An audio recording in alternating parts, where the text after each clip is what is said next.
in July, our only daughter got sick and was hospitalized. She was hospitalized on July 19th. I took a leave of absence. After her condition just seemed like it wasn't getting any better, and they did an emergency placement for Shon. They put him in there in August when his mother was still alive. And then in September, our daughter passed away. And from that moment on, the East End house, I can say, without any question in our minds, has been the number one factor that has helped our family. Yes. Through the worst thing that anybody could They ever were imagine. He said house was there when we needed them.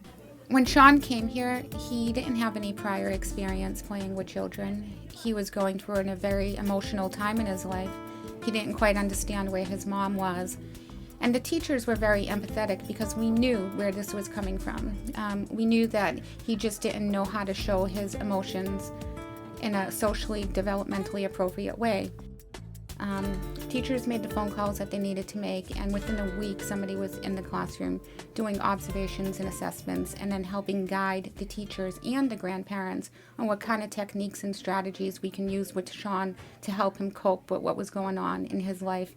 And now it's halfway into the school year and he's a completely different child. You walk in there and he's happy and sociable and following the rules and routines, and has really, really grown leaps and bounds. That is That is a caring. facility that is caring. When they heard the situation about a family in the community that had this need, they stepped right up to the plate and they took over and helped in a way. They helped the day when our daughter was being buried. They came and took them. I mean, I can't describe how they've helped and continue to help. I'm hoping that now as Shon is getting older, that we could all come in an agreement on how to explain to Shon that he will not be seeing his mom again. He does not grasp the concept of death.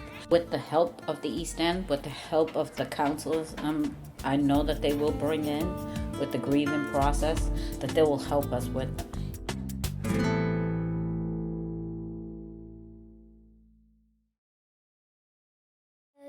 When I started coming to East End House, I was only 2 years old. So how have you grown? And now I've grown 7 years older. So a lot of children that have experienced loss or other traumatic experiences do have a hard time with changes and inconsistencies and transitions. That's not unique to Shon. I mean, Shon is a unique kid, but that's something that we see a lot here. And so building in these systems and these structures and these routines is good for all kids.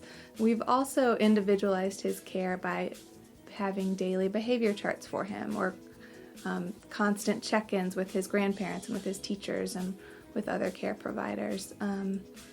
We have also at times placed him in a group based on his individual needs, so not strictly based on his grade and his age, but kind of based on where we thought he would thrive. So we've made all these changes over the course of the years to help him succeed. Even at a young age, you had the academic portion and the daycare and the fun portion already in line. So I kept him here until he had to go to kindergarten.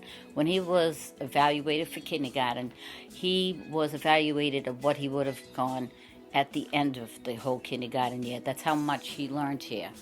In the years that I worked with Shon, I watched him grow into a creative, curious, happy, and kind young person. What child at 8 years old who lost his mother would end that essay with the sentence, "I love my life"? And I know from the bottom of my heart, it's the combination of the East End program and the school and our family that he was able to say that.